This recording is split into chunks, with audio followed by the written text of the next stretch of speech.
You're watching the greatest television show in history, other than The Apprentice, Liquid Lunch on Newsmax TV.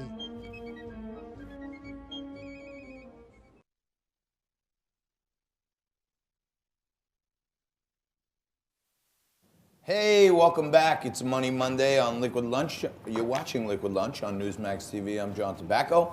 We're coming here live as we do every day from the Question Tequila Studios. And if you are wondering what is happening, what you are seeing on your television right now, there's all this talk out of Washington. We're going to get down there for the live impeachment hearings. But the big talk of Washington is the whistleblower. And he's not down there. He's here again with us. Mr. Whistleblower, thank you very much for joining us.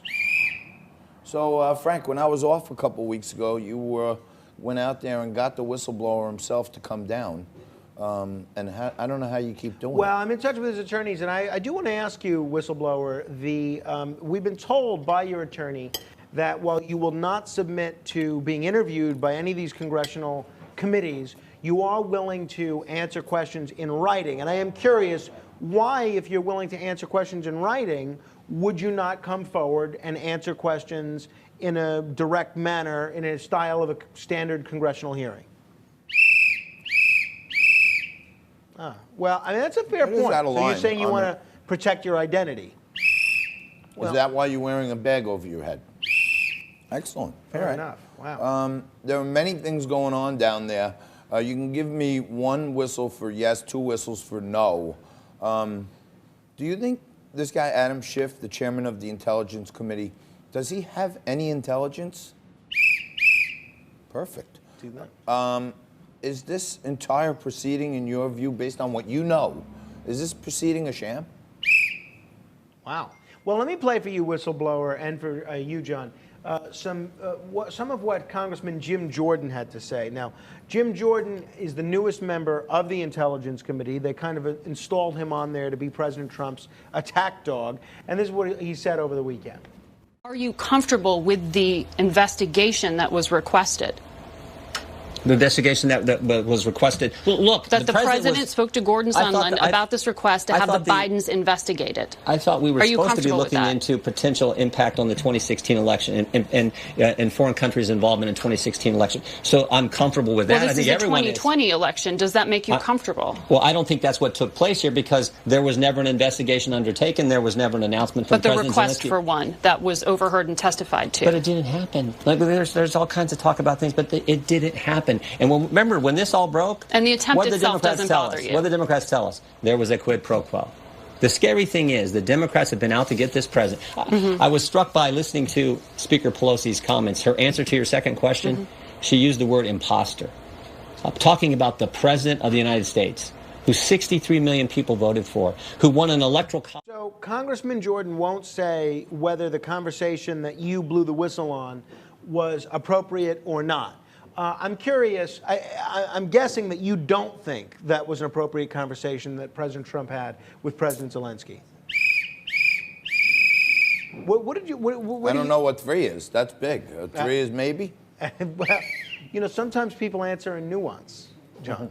I feel like his hat is covering his eyesight. Well, he looks like a pirate whistleblower now, if you ask me.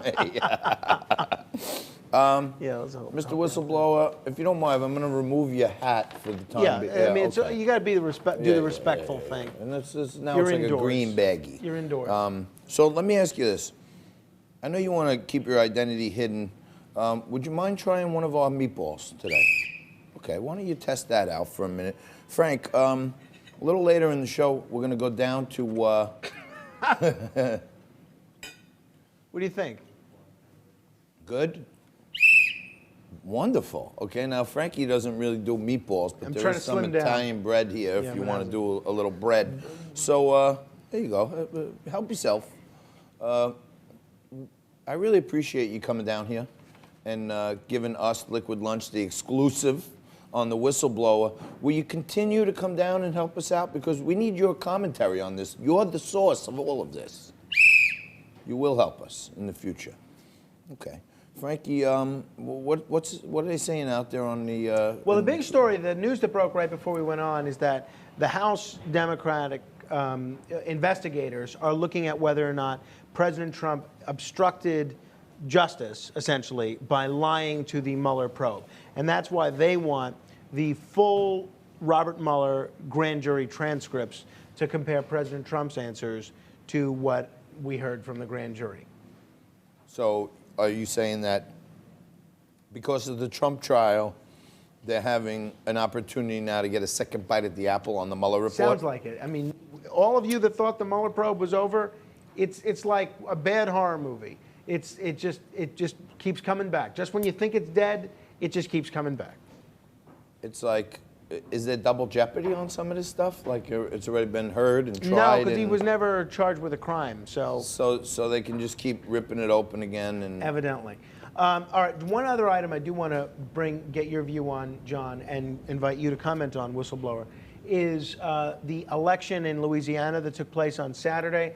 Now, Louisiana is a state that President Trump won handily. It is a deep red state in the Deep South, and yet, even though the president visited them the day before the election, they re-elected their Democratic governor, 51% to 48 and change. I'm curious, do you think this is at all a sign that the president's luster is starting to wear thin in some parts of the country? To me, the president did a late push there. He went last weekend to the LSU-Alabama game.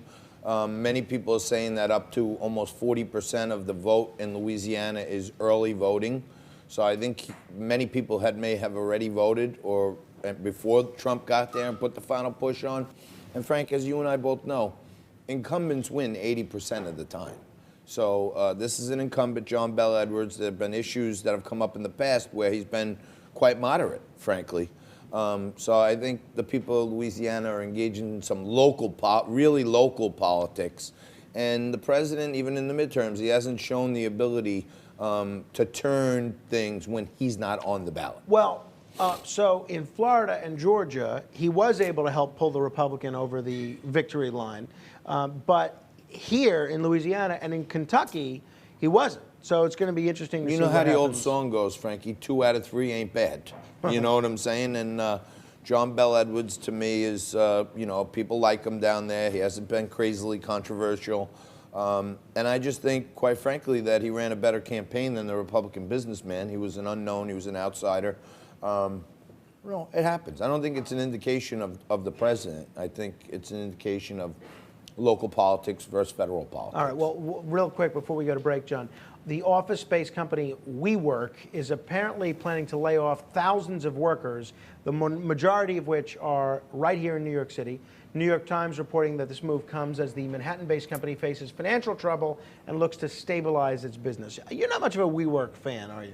No, and in other news, they're changing the name of the company to We Don't Work. Because they ain't got no jobs. There ain't going to be nobody working over there very soon. They canceled their public offering. The founder and CEO of the company took a big, giant pay package for himself, which ticked a lot of people off. I'm not a big fan of WeWorks. It was like a phenomena. But I am a big fan of the Whistleblower. I want to thank you for coming down here. Appreciate your candor. Mr. or Mrs. Whistleblower, whatever you're candidly. identifying as today. Thank you so much. Will you come back and join us again? When we need him or her, the Whistleblower is always here for us, and we're always here for you, and we'll continue to be here for you right after this.